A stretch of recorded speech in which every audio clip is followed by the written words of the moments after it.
Hi, my name's Richard Bradbury and I work for the RSVB's Centre for Conservation Science. So we're standing here by the high banks of the River Cam. It's raining, it's a quite nasty day.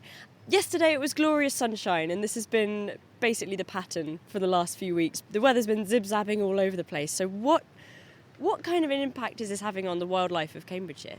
So we've got a veritable army of volunteers out collecting data all across the UK. This is all led by the British Trust for Ornithology. They're still collecting that data, so we don't know quite what the population impacts are, but we can take a good guess.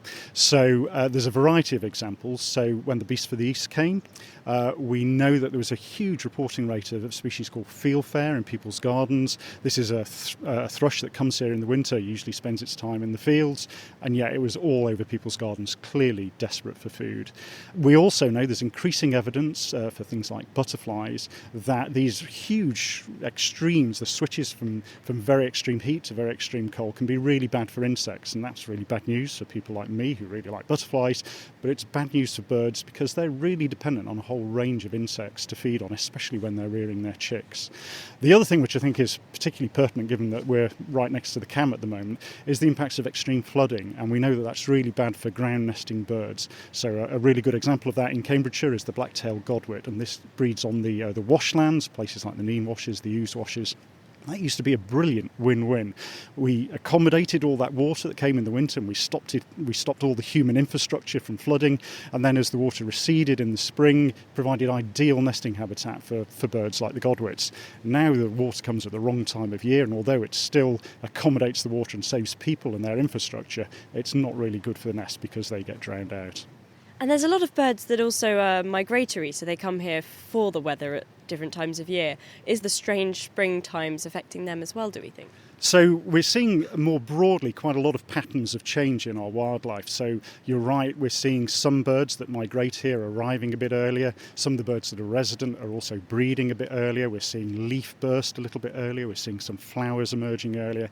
So there's some very large patterns of change. And we're also seeing some species moving north in terms of where they breed and even colonising the UK. So little egret in Cambridgeshire is now almost as familiar as a heron. We've got a whole variety of dragonflies which have colonised the UK from the continent. There's a species called the small red-eyed damselfly that wasn't even in the UK 30 years ago, and it's now way up beyond the Wash. And similar is happening time and time again.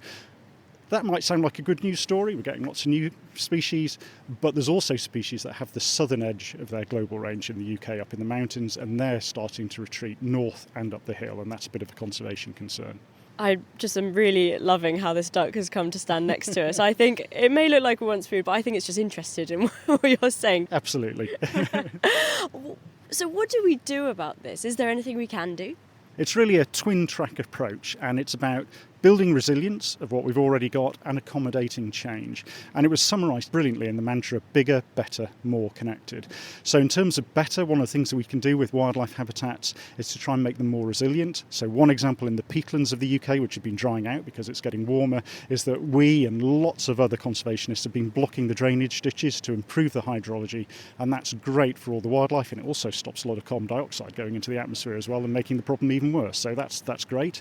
And then we're also engaged in trying to create more wildlife sites and bigger wildlife sites, and that's led to some amazing collaborations, for instance with the mineral extraction industry, and also with, bizarrely you might think, with Crossrail in terms of some of the big projects we've done. So managed realignment sites where we're creating intertidal habitat on the coast, or creating great big new reed beds, not only for the species that we're currently looking to protect like bittern, but also accommodating new species as they arrive.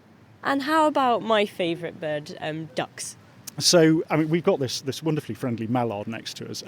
So the UK is really important for its ability to host lots of wintering birds of wetlands. They breed further across in Eastern Europe, for instance, and further north in Siberia.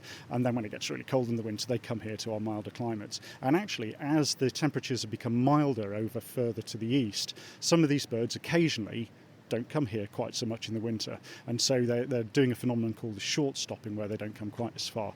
It doesn't mean that we're not important for them. Still, when we get really extreme weather, like when we had the beast from the east, this is still a really important refuge for them in the bigger picture.